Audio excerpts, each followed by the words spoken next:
Assembly సమావేశాల్లో ఆఖరి రోజున ఆసక్తికర సన్నివేశం చోటు చేసుకుంది. మంత్రి కందుల దుర్గేష్ స్పీచ్ కు డిప్యూటీ స్పీకర్ రఘురామకృష్ణంరాజు ఫిదా అయ్యారు. శాసనసభలో మంత్రి కందుల దుర్గేష్ రాష్ట్రంలో నూతన పర్యాటక పాలసీ ద్వారా పర్యాటక రంగాన్ని ఏ విధంగా అభివృద్ధి చేయాలనే దానిపైన వివరించిన తీరుకి డిప్యూటీ స్పీకర్ ముగ్ధులయ్యారు. ఇక మంత్రి వివరిస్తూ ఉంటే ఒక అందమైన ఆంధ్రప్రదేశ్ ను ఊహించుకున్నట్లుగా చెప్పారు. ప్రతి జిల్లాలో ఒక పర్యాటక ప్రాంతాన్ని సంబంధిత ఎమ్మెల్యేలతో కలిసి అభివృద్ధి చేద్దామని అన్నారు. మంత్రి దుర్గేష్ చెప్పిన విజన్ అద్భుతంగా ఉందని ఉపసభాపతి రఘురామకృష్ణంరాజు కొనియాడారు. మంత్రి గారు మీరు ఎక్స్ప్లెయిన్ చేస్తూ ఉంటే నాకు ఒక అందమైన ఆంధ్రప్రదేశ్ ఊహించుకుంటూ ఉన్నా.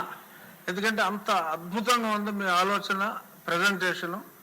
మీరు చెప్పినట్టుగానే ప్రతి జిల్లాలో ఒక కాన్క్లేవ్ సంబంధిత ఎమ్మెల్యేస్తో, ఇంట్రెస్టెడ్ ఎంటర్ప్రెన్యూర్స్తో ప్రతి జిల్లాలో కూడా, ఏ జిల్లాలో ఇందాక మీరు అన్నట్టు కొన్ని బయటికి తెలియనివి ఉన్నాయి, అవన్నీ కూడా తీసుకుంటే మీ విజన్ అద్భుతం. మీకు ఇద్దరు గొప్ప నాయకులు సపోర్ట్ ఉంది. సో కాబట్టి అందమైన ఆంధ్రప్రదేశ్ ఖచ్చితంగా చూస్తాం.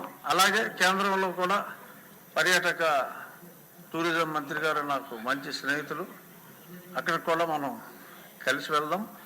ఇంత అద్భుతంగా మీరు చెప్పాక ఇంకెవరి సూచనలు అయితే అవసరం లేదు. కానీ ప్రతిపాటి పుల్లారావు ముందే అడిగినందువల్ల